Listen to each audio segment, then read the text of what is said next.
afternoon, guys. My name's Aaron and I'm an addict. I was born on Wednesday the 29th of April 1987 in a hospital not far away from Southend-on-Sea in Essex. I was born with cleft lip and palate, and for those that aren't familiar with that, basically I was born with most of my mouth missing, and especially over sort of like the early years of my life, I would be in and out of hospital. There was quite a bit of trauma and I got quite poorly at times.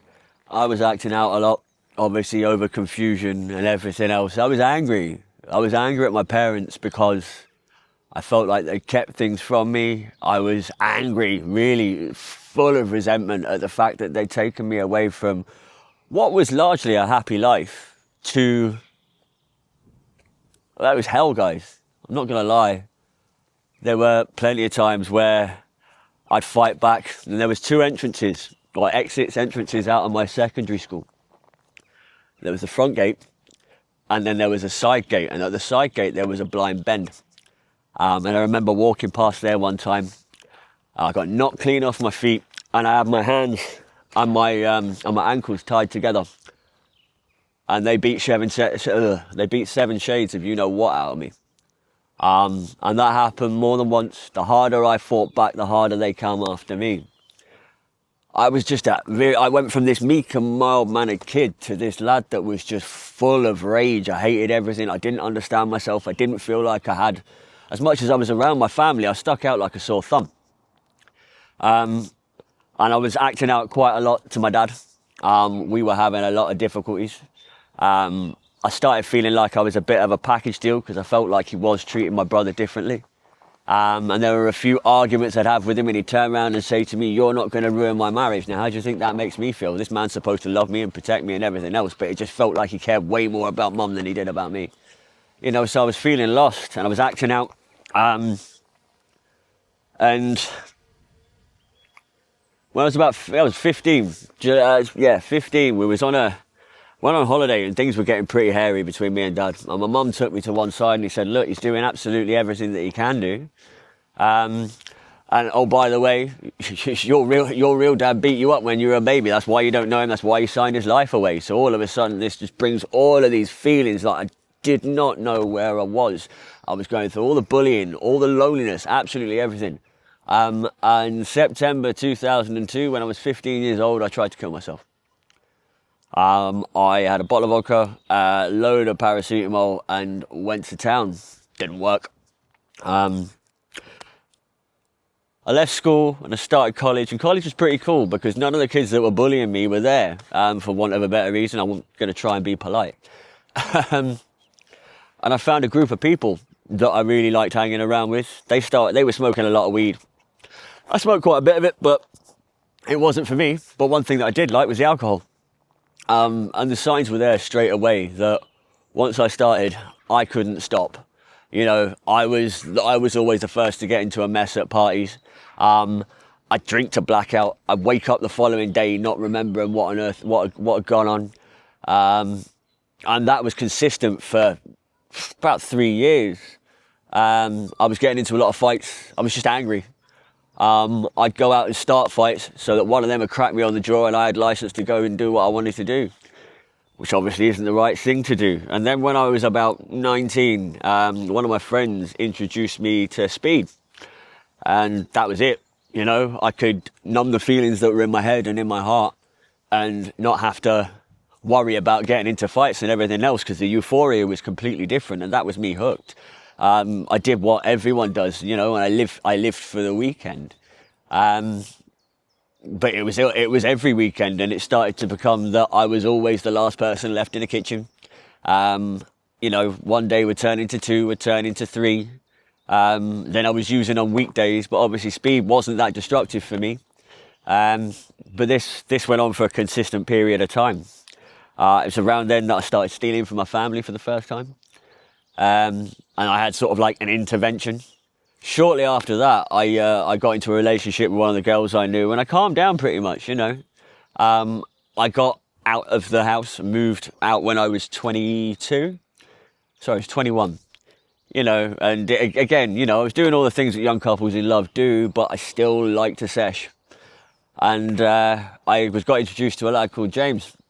who was massively into his cocaine. And that would soon become my drug of choice. And it's the reason that I'm sat here talking to you right now.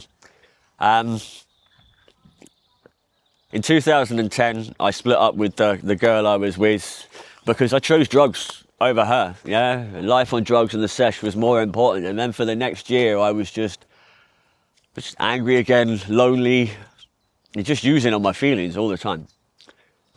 You know, I was an absolute mess. I was living with a friend, but again, it was just living for the weekend.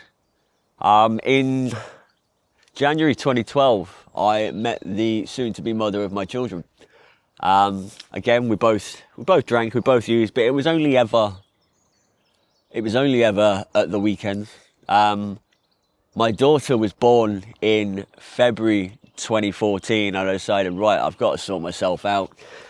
But there were plenty of times where I'd have a use up, or I'd get drunk, or whatever the case may be, because this was always noisy, and this was always empty. And no matter what I did, even though I had the love of my life, and I had a child, there was just something that was missing. And I always looked for that answer in drugs. My son was born in December 2016. And for about 3 years, life was okay. Don't get me wrong, I would still use on my feelings, but I'd have controlled using spells. I had a good group of mates that would come up and see me from Essex, and we'd go to a different town or city for a weekend and just have a massive use up. And about 4 months in, I realised, it's like looking at my bank statement, it's like, oh, I've got a real problem. This is where the pride and the ego gets in the way. I didn't want to say anything. I couldn't do anything anyway because we were in lockdown, you know. Meetings weren't a thing. I didn't even know about NA or AA or any of that sort of stuff.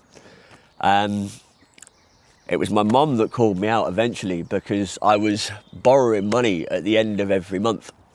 And I made a lot of money. Shouldn't have had to happen.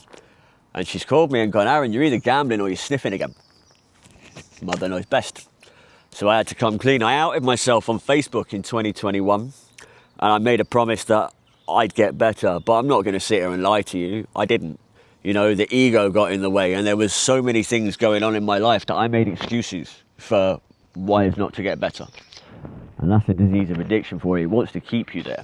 Yeah? And it's not happy unless it's taken absolutely everything from you. And in the ensuing years, it did just that. I stopped sniffing and I started drinking every time that I felt edgy, you know, and I'd have a can. 1 can turned into 4, 4 turned into a small bottle of vodka, a small bottle turned into a big one, and by October I was sniffing and drinking virtually every day. And my life went into freefall. In Feb, me and the children's mother, Feb 2022, me and the children's mother split up. I was not in a state at all. I tried to kill myself a couple of times between October and the Feb. And she needed to get the children away. And you know, in many ways now, having reflected on it, as angry as I was, I'm happy that she did that. But this is when all your defects of character start creeping in. You know, the resentment, I blamed her, I blamed my parents, I blamed my granddads for dying. I blamed my employers for sacking me, even though I was unemployable at the time. And it just became a free fall. And from then to now, life ain't been that great, guys, in any way, shape or form. I couldn't stay clean. I tried to white knuckle it. Yeah, I thought that I knew best, that I could do this by myself. And over the last 4 years, I've had 5 different jobs. I've lived in 9 different places. I've had my family members literally turn around and say to me, Aaron, we love you, but we can't sit there and watch you kill yourself. And yeah, I tried to get help and I didn't. I moved jobs in November of last year, and I'd had a bit of clean time. Yeah, just a little bit of clean time. I wasn't sober because I was still drinking, but I had some clean time. And then I had a massive relapse in or around Christmas, and life just went into freefall.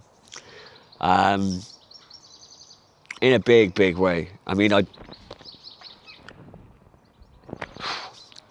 I lost my job.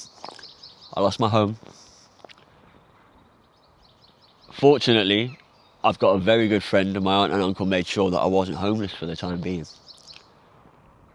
But it got to the point where I was just constantly sniffing and drinking and sniffing and drinking. I'd be up for days on end. I dropped down to 10 stone in weight. I completely neglected any form of hygiene. My flat was a mess. My life was completely unmanageable. I came to New Hope Rehabilitation broken, battered, scared, terrified. I didn't have anything left in me. But I stand in front of you now, talking 7 weeks clean and sober, which is the longest time I have had since I was 16 years old.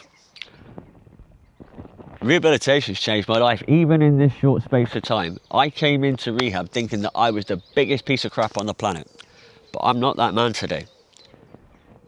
There are so many tools that you've learned. You learn about the disease of addiction. I thought I had an alcohol and a drug problem. I don't. I have a thinking and a feeling problem. More importantly, I have a me problem.